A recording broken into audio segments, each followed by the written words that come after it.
Hello friends, तो कैसे हैं आप। और आज स्टार्ट करते हैं 48 लॉज ऑफ पावर का लॉ नंबर 34, जो है be royal in your own fashion, act like a king, to be treated like one.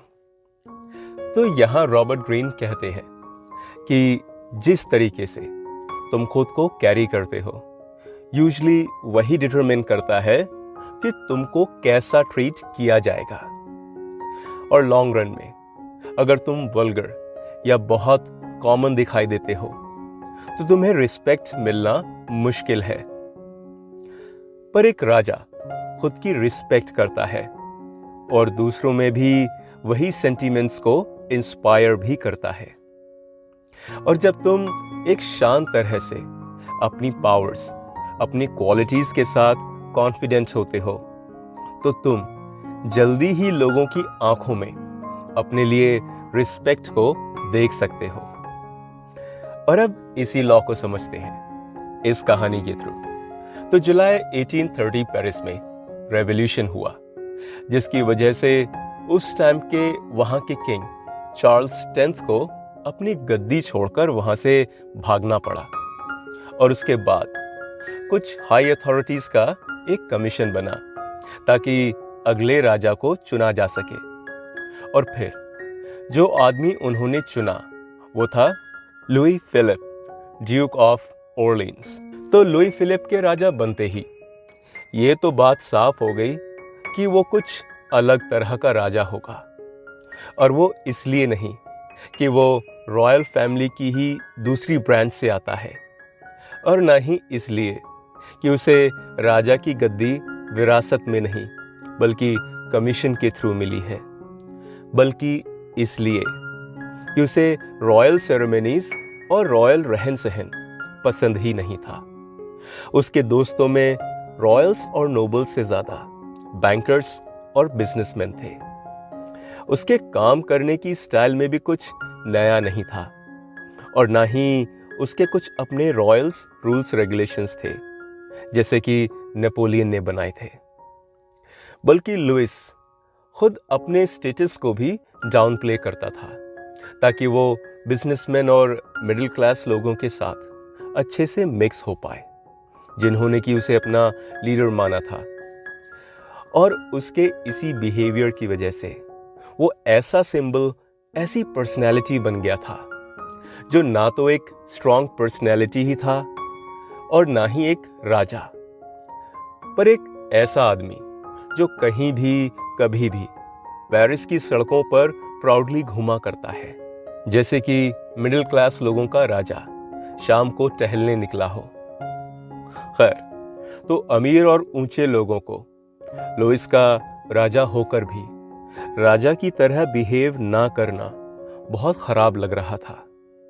और अब लुइस के दरबारी और नोबल्स भी उसके खिलाफ होने लगे थे। आखिरकार लुइस के एक स्ट्रॉन्ग राजा ना होने की वजह से पेरिस में गरीबी बढ़ने लगी, और जिन रेडिकल्स की वजह से चार्ल्स 10th को गद्दी छोड़कर भागना पड़ा था, अब वो रेडिकल्स भी उससे बहुत अनसेटिस्फाइड थे कि लुइस ना तो एक प्रॉपर राजा ही है और ना ही आम जनता का आदमी। और अब जल्दी लुइस को रियलाइज हुआ कि उसके बैंकर्स दोस्त, जिनसे कि उसकी खूब गहरी दोस्ती थी, दरअसल वो हैं जो कि अभी तक पेरिस को कंट्रोल करते आए हैं, ना कि वो खुद।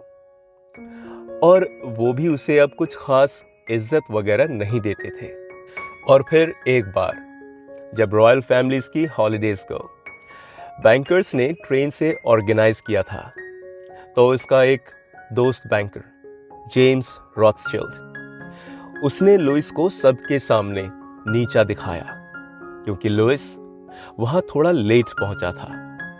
और तब इसी बात के लिए एक कहावत बनी, और वो ये थी, once the king had made his news by treating the banker as equal, now the banker treated the king as inferior. खैर, तो दिन ब दिन लुइस की इज्जत किसी की भी नजरों में नहीं रही, बल्कि वो तो लोगों की नजरों में खटकने लगा था। और फिर अर्ली 1848 में इलेक्टोरल रिफॉर्म्स की मांग उठने लगी ताकि कंट्री को डेमोक्रेटिक तरीके से चलाया जा सके। और फरवरी में यही मांगें बहुत वायलेंट हो गईं।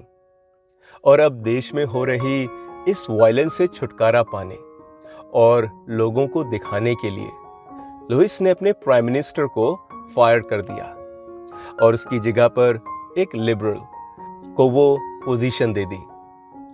मगर इसका असर उल्टा पड़ गया। लुइस का ये कदम उठाने से लोगों को कॉन्फिडेंस आ गया कि वो राजा से अपनी कोई भी बात को मनवा सकते हैं, कि वो कमजोर है।